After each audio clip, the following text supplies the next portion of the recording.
We interrupt this episode of Growing Up Hillbilly, featuring Jamie Martin, bringing you his late-breaking story.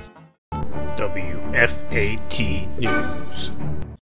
Mrs. Fields Cookies just announced they are closing all locations in Minnesota. We now go live to Doug Cooper.